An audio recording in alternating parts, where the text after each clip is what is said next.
Plastic ban అయినప్పటి నుంచి groceries కొంటే ప్రతి షాప్ లో ఇదే బ్యాగ్స్ ఇస్తున్నారు. ఈ బ్యాగ్స్ ని ఎలా స్టోర్ చేయాలో అర్థం కావట్లేదు. అంతేనా? ఈ బ్యాగ్స్ ఎఫిషియెంట్ గా ఎలా స్టోర్ చేయాలో నా దగ్గర ఒక ఐడియా ఉంది. ఏంటది? చెప్తా కదా. ఓకే, నేను ఇది 2 విధాలుగా స్టోర్ చేసే వేస్ నేను సో ఇది ఫస్ట్ టైప్ అన్నమాట.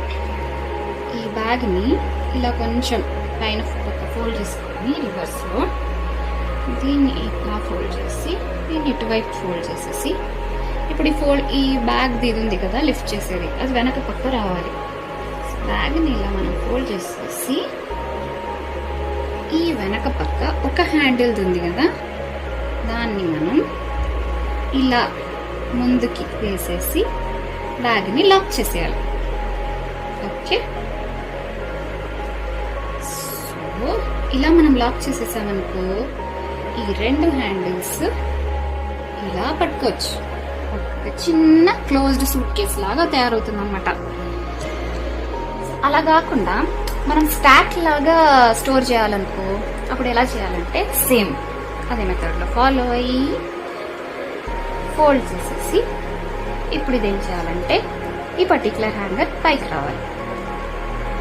అప్పుడు మనం ఇలా ఫోల్డ్ చేసుకొని దీన్ని తీసుకొని ఇక్కడ లాక్ చేసేసేయాలి బ్యాక్. ఓకే, ఇలా మనం బ్యాగ్లో లాక్ చేసేస్తే దీన్ని మనం స్టాక్గా స్టోర్ చేయొచ్చు అనమాట. సో ఈ విధంగా మనం అన్ని బ్యాగ్స్ ఇలా ఫోల్డ్ చేసుకోవచ్చు స్టాక్ ఫామ్లో. సో ఇలా ఫోల్డ్ చేసుకొని మనం సైజ్ వైజ్ దీంట్లో ఇలా స్టాక్ చేసుకోవచ్చు. ఇలా మనం స్టాక్ చేసుకోవచ్చు అనమాట. సో ఇప్పుడు మనకి పెద్దది కావాలంటే పెద్దది తీసుకోవచ్చు, చిన్నది కావాలంటే ఇక్కడ చిన్నది తీసుకోవచ్చు. సో ఈజీగా ఇలా డిఫరెన్షియేట్ చేయొచ్చు. ఇలా బ్యాగ్ మనం స్టోర్ చేసి పెట్టుకుంటాం. ఇలాగో మన ఇంట్లో చాలా కాటన్ బాక్సెస్ వేస్ట్గా పడి ఉంటాయి కదా, దాన్ని ఇలా యూటిలైజ్ చేసుకోవచ్చు. నిజంగా నువ్వు చెప్పినట్టు ఒక మంచి ఐడియా. కాటన్ బాక్స్ వేస్ట్ అవ్వదు, దాంతో పాటు ఇది కూడా ఆర్గనైజ్ గానే ఉంటుంది. సో మీకు కనుక ఈ వీడియో నచ్చినట్టయితే do like, share and subscribe to our channel.